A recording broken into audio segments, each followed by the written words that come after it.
यहाँनिर मेरो टार्गेट थियो र यहाँनिर मेरो प्रोडक्सन भयो।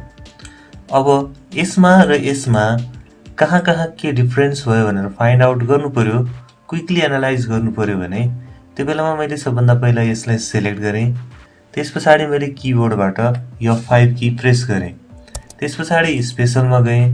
त्यसपछाडि रो डिफरेन्समा क्लिक गरेँ। त्यसपछाडि ओकेमा क्लिक गरेँ भने यसले मलाई यो दुईवटा कोलम बीचमा डिफरेन्सेस निकालेर दिन्छ। यहाँ र यहाँनिर डिफरेन्सेस छ। हामीले यसलाई फर्मेटिङ गरेर यसलाई हाइलाइट गराउन सक्छौँ। जस्तो अहिलेको लागि मैले यो कलर एप्लाई गरिदिएँ र यसरी हामीले दुईवटा कोलम बीचको डिफरेन्सेस निकाल्न सक्छौँ। मलाई यहाँदेखि तल सिरियल नम्बर राख्नुपर्ने छ 200 रोजमा। मैले यदि यहाँ गएर 1 2 3 4 गर्दै गएँ भने मलाई धेरै टाइम लाग्छ। छिटो गर्नको लागि मैले सबभन्दा पहिला के गरेँ, यहाँ 1 लेखेँ। त्यसपछाडि म गएँ फिलमा, जुन होम ट्याबमा हामीले पाउँछौँ। त्यसपछाडि सिरिज। त्यसपछाडि म गएँ कोलममा। त्यसपछाडि स्टेप भ्यालु 1 र मैले यहाँनिर 200 भनेर लेखेँ। त्यसपछाडि मैले ओकेमा क्लिक गरेँ भने यसले मलाई 1 देखि 200 सम्म सिरियल नम्बर राखिदिन्छ। माइक्रोसफ्ट एक्सेलमा फाइन्ड र सर्च फङ्सनमा के डिफरेन्सेस छ? फाइन्डमा हेर्ने हो भने पनि यसमा 3वटा प्यारामिटर छ र सर्चमा हेर्ने हो भने पनि सेम त्यस्तै 3वटा प्यारामिटर छ। र यसमा डिफरेन्सेस के छ हामी प्र्याक्टिकली बुझ्छौँ। यहाँ गएर मैले इक्वल फाइन्ड भन्ने फङ्सन स्टार्ट गरेँ। फाइन्ड टेक्स्ट भनेको ठाउँमा यो कमा विथिन टेक्स्ट भनेको ठाउँमा यो। त्यसपछाडि स्टार्ट नम्बर मैले केही राखिनँ, अहिलेको लागि यसलाई युज गरिनँ। मैले यसलाई बन्द गरेँ र इन्टर गरेँ। यसले एन्सर निकाल्यो 14 र यसलाई म कपी डाउन गर्छु। मलाई अरूको पनि एन्सर निकाल्नु छ। ठिक छ, यसले एलाई यहाँनिर 9 नम्बर पोजिसनमा फाइन्ड आउट गर्यो।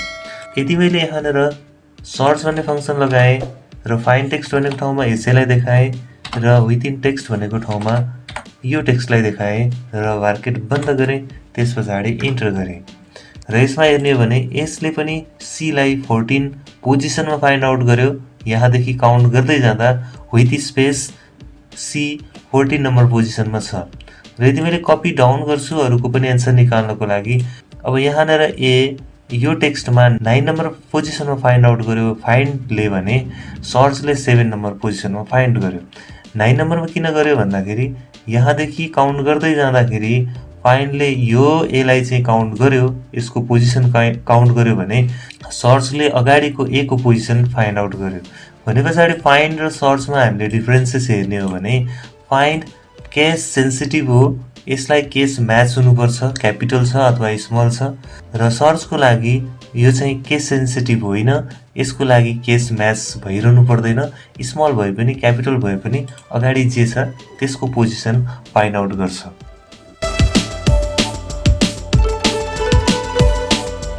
एक्सेलमा म्याक्स फङ्सन र लार्ज फङ्सनमा के फरक छ? म्याक्स फङ्सन युज गरेर हामीले म्याक्सिमम भ्यालु निकाल्न सक्छौँ। जस्तै इक्वल max म्याक्स। त्यसपछाडि मैले यो रेन्जलाई देखाएँ। मलाई म्याक्सिमम सेल्स भ्यालु निकाल्नु पर्ने छ। यसले मलाई निकालेर दिन्छ 87। यो भनेको यो रेन्जमा सबैभन्दा ठुलो भ्यालु हो। र यदि हामी लार्ज फङ्सन युज गर्ने हो भने लार्ज फङ्सनले हामीलाई यो रेन्ज भित्रको सबैभन्दा लार्ज अथवा सेकेन्ड लार्ज अथवा कमा थर्ड लार्ज यसरी हामीले भ्यालु निकाल्न सक्छौँ। यदि मैले यहाँनिर कमा 2 राखेँ भने यसले मलाई सेकेन्ड लार्ज भ्यालु निकालेर दिन्छ। र यसमा हेर्ने हो भने 87 दुईवटा ठाउँमा छ, त्यो कारणले मलाई यसमा म्याक्सले र लार्जले एउटै एन्सर दिएको छ। यदि मैले यसलाई चेन्ज गर्छु यहाँनिर गएर पनि एउटालाई यसमा मैले राखिदिएँ 90 भने म्याक्सले 90 निकाल्छ र लार्ज फङ्सनले 87 निकाल्छ। यदि मैले 2 को ठाउँमा गएर यदि 3 राखिदिएँ भने अथवा 4 राखिदिएँ भने यसले मलाई 4th लार्ज भ्यालु निकालेर दिन्छ।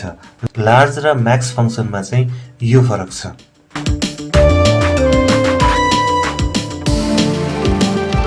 फर्मुला भएको सेलमा यदि फर्मुला हटाएर भ्यालु मात्रै हामीले यदि राख्नु छ भने त्यो बेलामा हामीले त्यो रेन्जलाई सिलेक्ट गर्छौँ।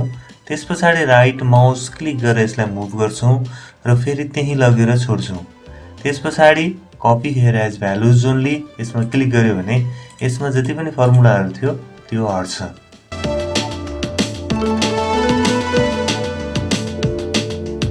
कुनै बेलामा हामीले र्यान्डम नम्बर जेनेरेट गर्नुपर्ने छ केही सेलहरूमा भने त्यो बेलामा हामीले युज गर्छौँ इक्वल र्यान्ड बिट्विन भन्ने फङ्सनलाई।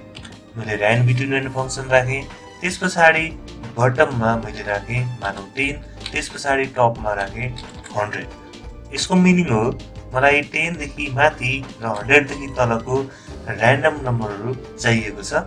त्यस पछाडि मैले कन्ट्रोलसँग इन्टर गरेँ भने यसले मलाई र्यान्डम नम्बरहरू जेनेरेट गरेर दिन्छ, जुन चाहिँ हामीले रिफ्रेस गर्दै जाँदाखेरि चेन्ज हुने खालको हुन्छ।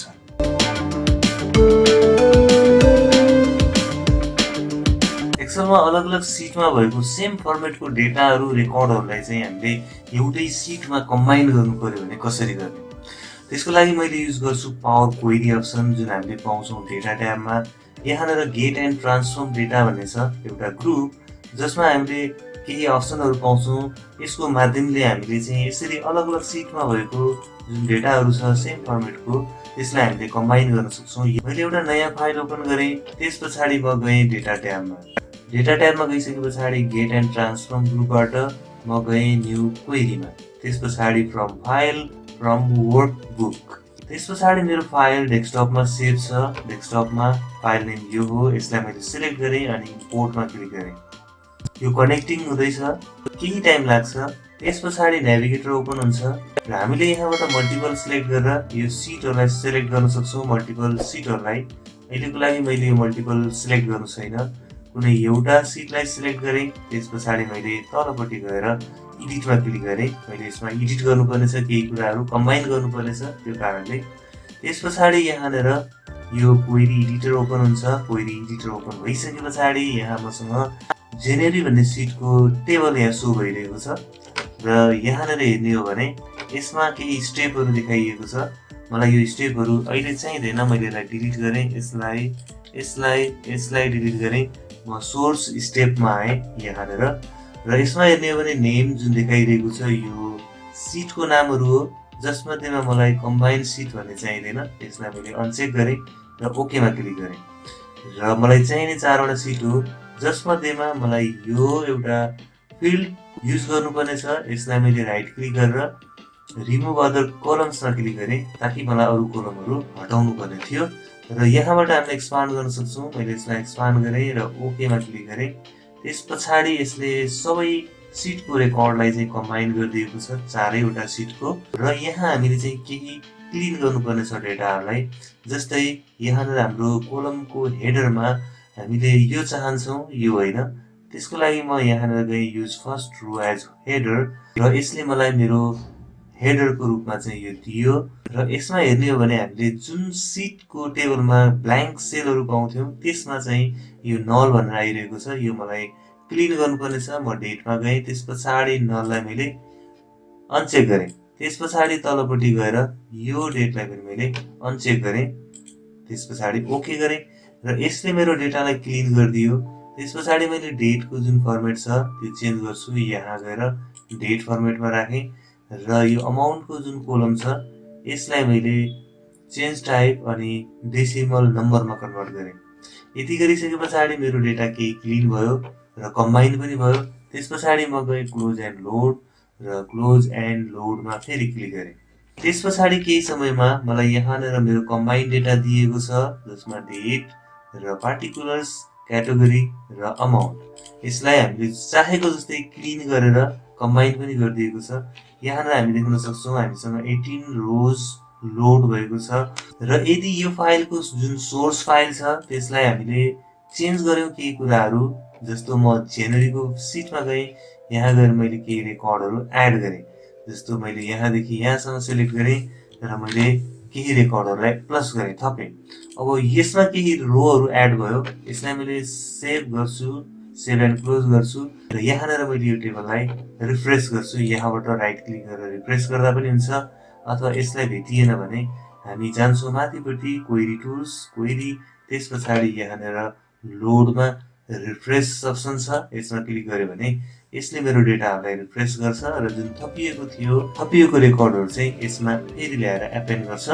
हामीले क्वेरी एडिटरको माध्यमबाट मल्टिपल सिटको डेटाहरूलाई चाहिँ कम्बाइन गर्यौँ सजिलो तरिकाले राम्रो सोर्स फाइलमा यदि केही चेन्जेसहरू भयो भने, अपडेट भयो भने अथवा रेकर्डहरू थपियो भने हामीले त्यो डेटाहरूलाई, थपिएको डेटाहरूलाई अथवा एडिट भएको डेटाहरूलाई सजिलैसँग हामीले यो एपेन्ड भएर आएको पावर क्वेरीको माध्यमबाट एपेन्ड भएर आएको जुन टेबल छ यसमा सजिलैसँग अपडेट गर्न सक्छौँ।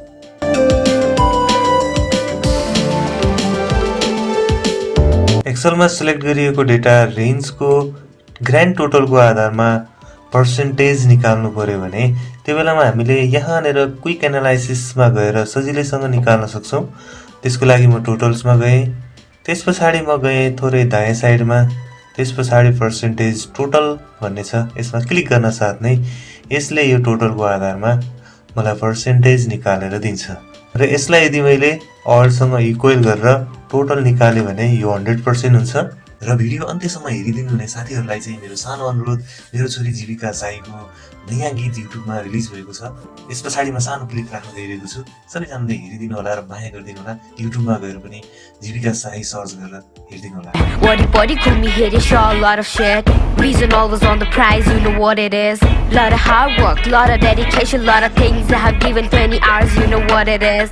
आते पाते मोका लाते खाने धेरै आए, तोरी ऱ्यापरहरू वरिपरि धेरै आए, नयाँ नाना लाए, मिठा पापा खाए, अब लोपा खान्छन् तेरो दिदी आए। भिडियो अन्त्यसम्म हेरिदिनु भएकोमा धन्यवाद।